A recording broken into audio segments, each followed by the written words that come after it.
सांगली शहरामध्ये गुंतवणुकीचा विचार करताय? कमर्शियल लोकेशन हवं आहे, स्वतःलाच व्यवसाय करायचा आहे किंवा नामांकित ब्रँड्स साठी भाडे तत्वावर द्यायचं आहे? मग डोळे झाकून एकच पर्याय, श्री राजलक्ष्मी मॉल. सांगली जिल्ह्यातील नामांकित, अनुभवी व सुप्रसिद्ध श्री राजलक्ष्मी ग्रुप यांचे श्री राजलक्ष्मी मॉल.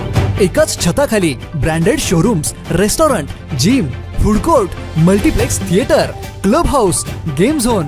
नुसता मॉलच नाही तर लवकरच सांगलीमधील मल्टी ब्रँडेड एंटरटेनमेंट सेंटर.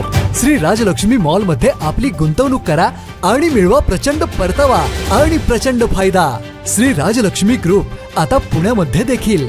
अनेक गुंतवणुकींचे पर्याय उपलब्ध.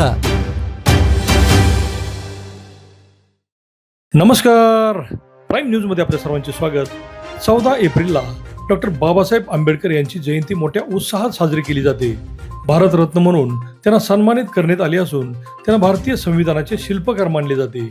26 नोव्हेंबर 1949 साली स्वीकारलेले संविधान हे जगातील सर्वात मोठे संविधान आहे.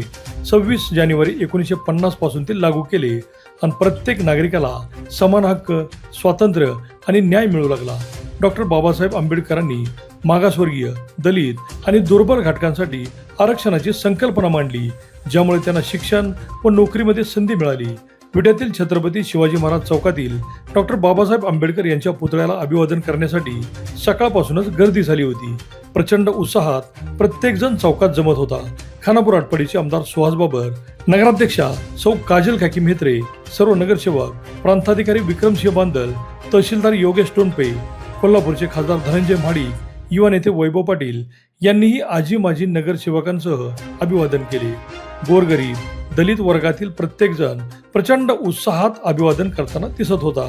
डॉक्टर बाबासाहेब आंबेडकरांची घटना नसती तर या कल्पनेनेच मन सुन्न होते. अतिशय गरीब, दुर्बल घटक, दलित यांच्या घरामध्ये आज पोलीस शिपाई ते IPS, IRS अधिकारी पाहायला मिळतात, ते फक्त घटनेमुळेच. आणि म्हणूनच छत्रपती शिवाजी महाराजांनंतर डॉक्टर बाबासाहेब आंबेडकर आज प्रत्येकाला प्रिय असल्याचे दिसते. महामानव डॉक्टर बाबासाहेब आंबेडकर यांना प्राईम न्यूज टीमकडून, समस्त विटेकर जनतेकडून अभिवादन.